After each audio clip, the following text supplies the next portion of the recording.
Welcome to this beginning of week 9 of our retreat, and in particular to this 5th online presentation of materials that accompany our 12 weeks of retreat.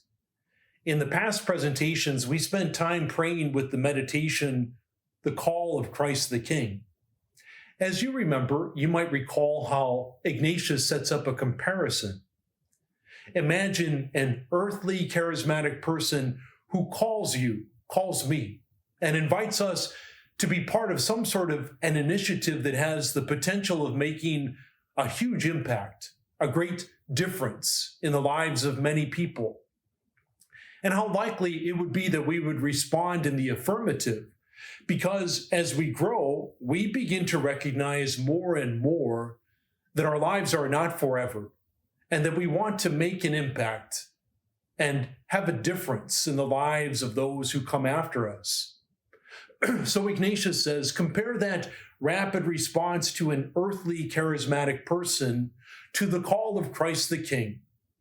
Because every day affords you and me with opportunities to say yes or to say no to the call of Christ. And I was suggesting before, it's in the little things that our yeses have a cumulative impact, and that participating in life, being a person of yes, has a cumulative effect upon the upbuilding of on earth as it is in heaven. Well, today's material for our presentation is very much connected to the call of Christ the King. Today, I want to focus on what I would categorize as distractions, things that the bad spirit wants to make use of in order to keep us from responding to the invitation of life with a yes. The meditation that we'll begin with today is called the Two Standards. And for those who don't know, a standard is a flag, a banner. Remember, part of Ignatius's background involved his presence in the military, so he has an appreciation for military imagery. Now, I was never in the service myself, but one can imagine how, like in a movie, when differing opposing sides are about to engage in a battle, oftentimes there's a soldier on a horse leading the charge. And that soldier is often carrying in his hands a large banner, a large standard. And that flag would seem to hold two purposes in the midst of battle. The first that I want to suggest is that that standard provides direction. When those opposing sides begin to encounter each other, at least in the movies, there's all sorts of dust, all sorts of mixing, because soldiers begin to get a little bit lost as they intermingle with the opposition. A soldier in the midst of battle could look up upon the horizon and then see that standard in the distance and then recognize that's the direction in which I need to be moving. So the first purpose is that the standard provides direction in the midst of the battles of life. The second, it seems to me, is that the standard provides inspiration. One can imagine how in the midst of battle, the occasional strong temptation for discouragement, the reality of growing fatigue, the temptation for comparison with one's colleagues who begin to become disillusioned or who are injured or who decide to quit.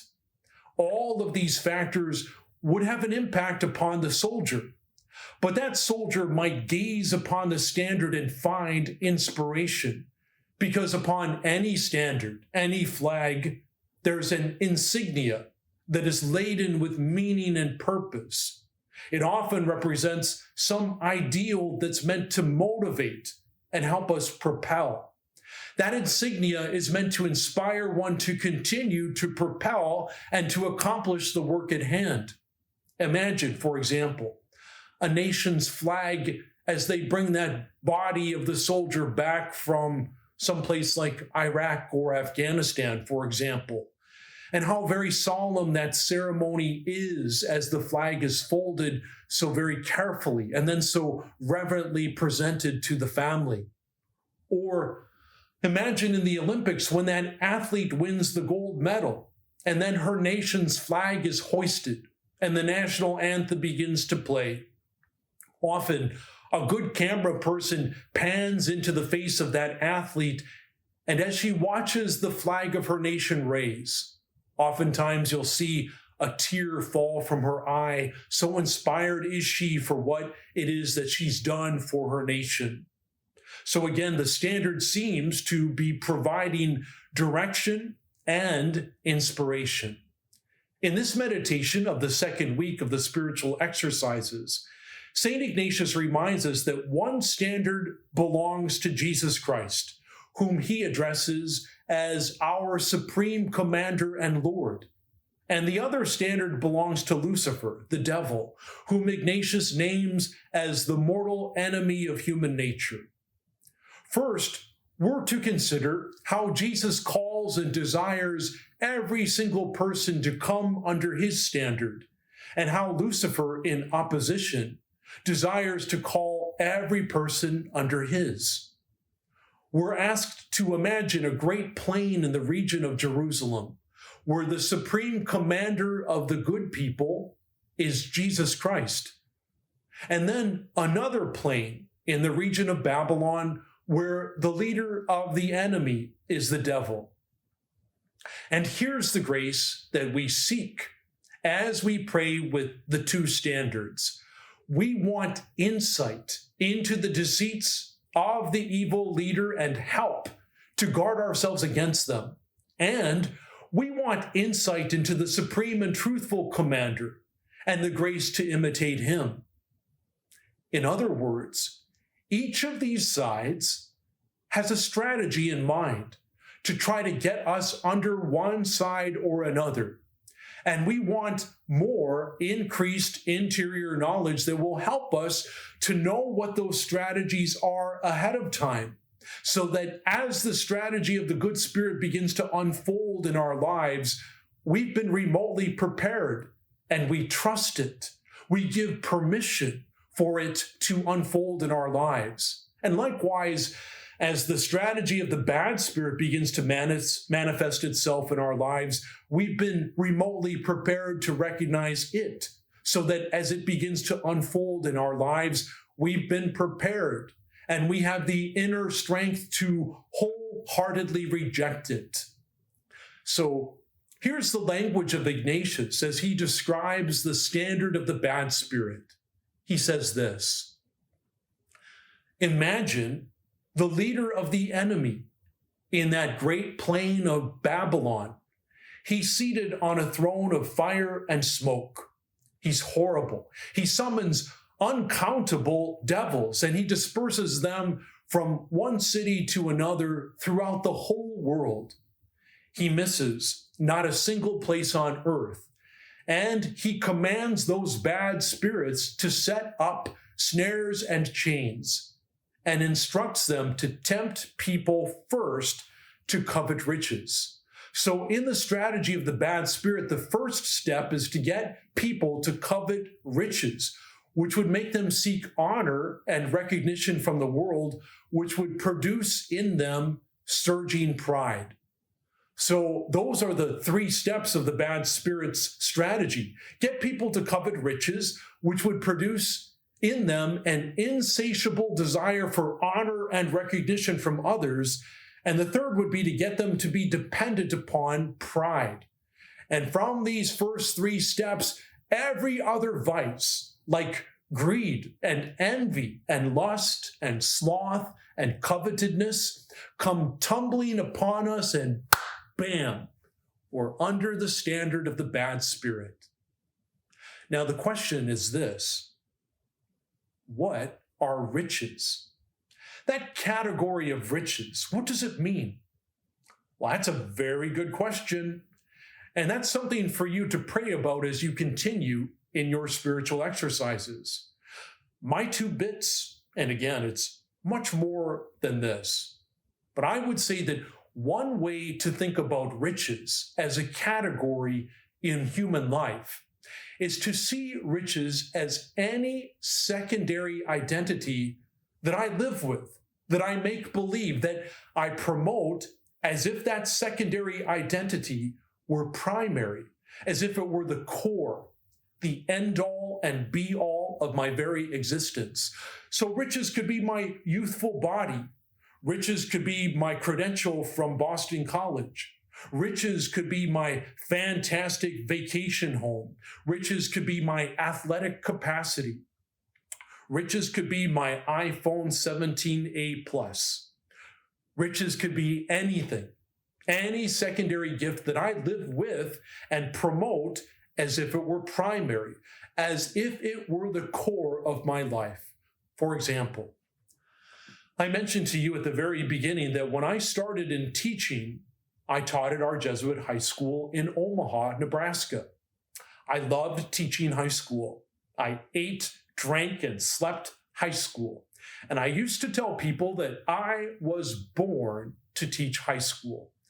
I made believe that identity was my whole purpose in life.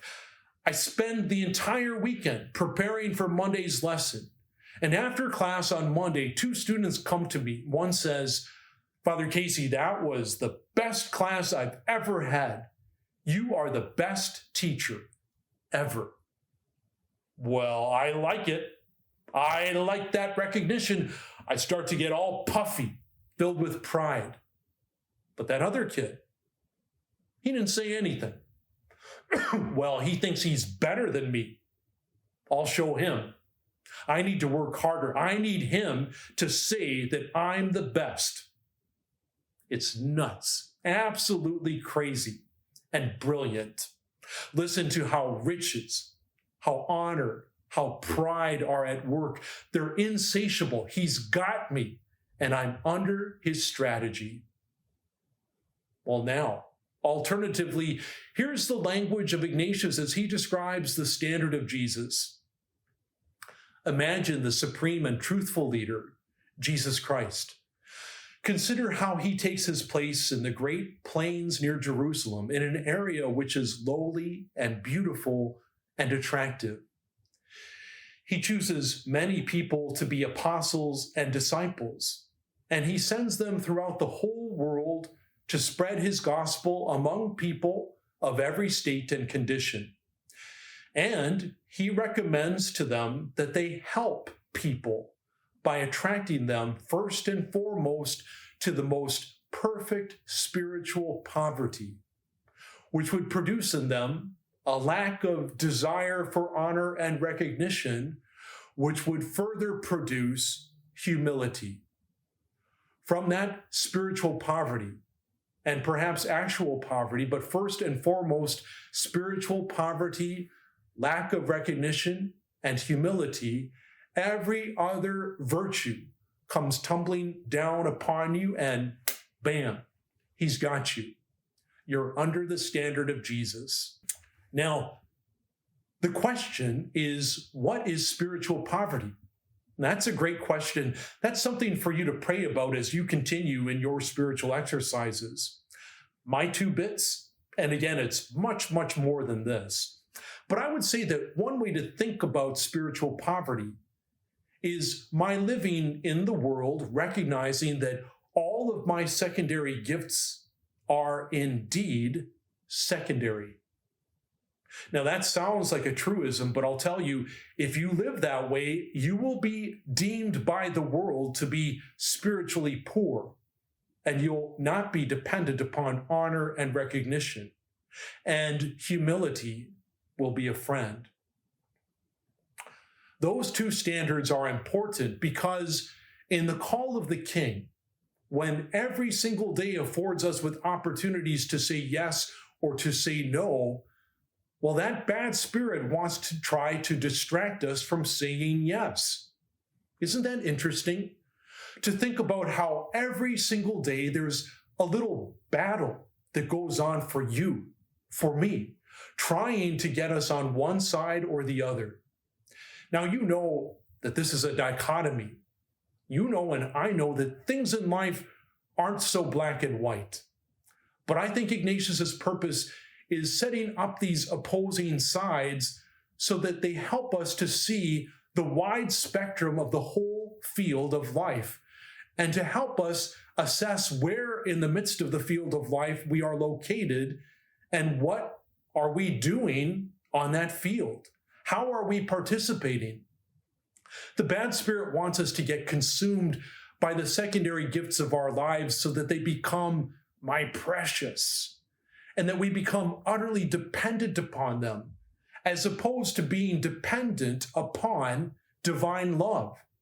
So riches, recognition, and our pride serve as deterrents to keep us preoccupied from saying yes to participating in something greater than ourselves.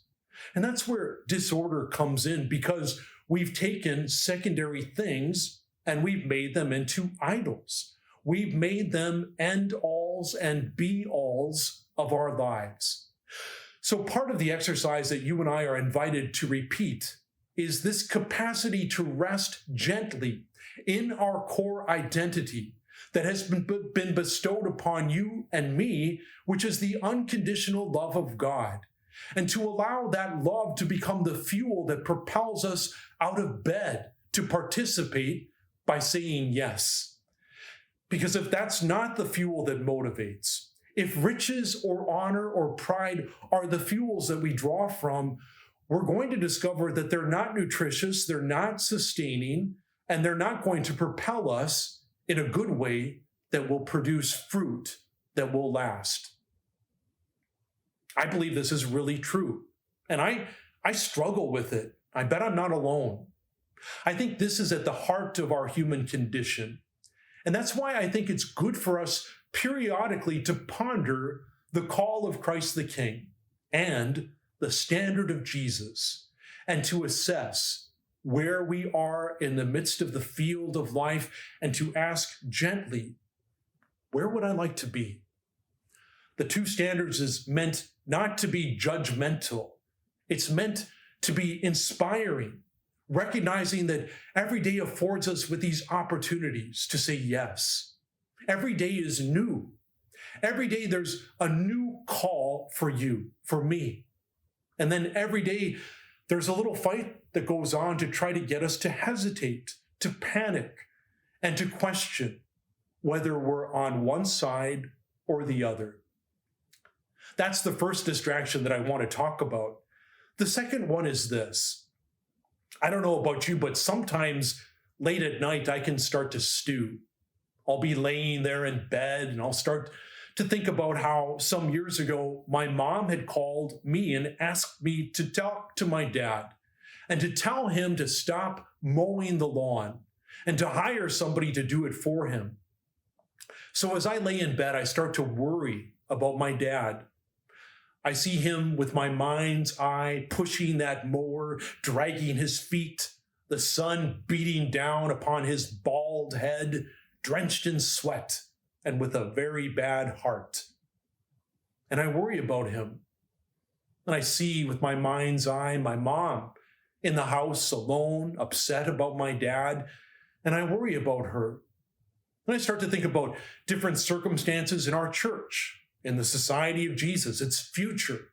And I wonder, what will we do with the schools? How about the parishes? How will they sustain? How many Jesuits should be at this place? How do we promote our vocation? What are we going to get to do to get the word out about our works? How do we help people in their healing? How do we make our resources of the church available in a better way? Then I start thinking about life here at Boston College and the kinds of things that we could do better for the students and the things that we're undertaking at the Institute, projects that are incomplete, conversations that need to be responded to, emails that need to be sent. And you know where this is going. 1 hour, 2 hours, 3 hours have passed, and it's going nowhere. Because worry is the work of the devil. Here's my little definition of worry, and I made it up. Worry is my giving into the temptation to have control over the mind of God. Worry is my giving into the temptation to have control over the mind of God. It's the very sin of Adam and Eve. You know, they had paradise. They had everything that they needed, but they wanted to eat from the tree of knowledge, which I think is another way of saying that they wanted the mind of God. And you and I nibble from that tree anytime we're trying to get into someone else's head, or anytime we're trying to plan the future with precision and determination, without any openness to the mystery of possibility. Worry is my giving into the very real temptation to have control over the mind of God. It's very, very different from concern. Concern we can live with. Concern is my genuine regard for the well-being of God's creation, which includes myself and others, all while recognizing my proper place in the order of creation. Concern is my genuine regard for the well-being of God's creation, which includes myself and others, while recognizing my proper place in the order of creation. Now, I'm not trying at all to play a semantics game here. I really believe that there's a big difference between worry and concern. And the insight, I think, is this: worry is non-relational. Worry is circular. It spins faster and faster, and it's non-relational because it's me trying to hold all these circumstances together. It has no direction of expression. The school, the church, the family, the society of Jesus, the future, my relationships. I'm trying to keep all of it in motion, and I'm trying to strategize about the complexities and futures and difficulties that are within them. It's me trying to hold it all together, and it spins and spins within me. Concern has a genuine expression of direction for relationship. Concern is within me, and it goes out into relationship. I express my concern to God. I share my concerns with Jesus. I allow my concerns to be present to Mary. And that's very, very different from worry. Think about it. When you and I start to stew, when we worry, we're holding all of these scenarios, all of these possibilities, which are often worst case scenarios and worst case possibilities. When we're holding all of them, we're like a teapot that gets more and more intense, more and more anxious, and it takes a real toll. The remedy is to transform worry into concern by giving them a direction of expression. Bring worries into relationship, and they become concerns. I express my concern. I share my concern with someone else. And because two is always greater than one, it makes a difference. And I believe that this is fundamentally true, that when we let the cat out of the bag, when we tell someone, here's something that I'm anxious about, or here's something that's challenging for me, or here's something that's burdening me already, simply through the act of sharing, we feel some relief. Now, I'm not saying that we have nothing to be concerned about. I mean, this is not a boring time. There's much for us to be concerned about. But what I am saying is that we have nothing to worry about. It's true. Worry is the work of the devil. And the more time you give it, the more time you allow for that bad spirit to distract you from the real impact that your own participating in the upbuilding of the kingdom can have. Concerns will always be with us. We must work hard to address the concerns that are in our lives. There will always be challenges in everyday life. But how we react to them, how we interpret them, has a huge impact. It makes a difference. So it's very important to me that you're not hearing me dismiss the difficulties and complexities that we have to face. We need to labor. There are a lot of problems that we must attend to, and there are problems that have solutions that must be arrived at through the course of time and through our efforts.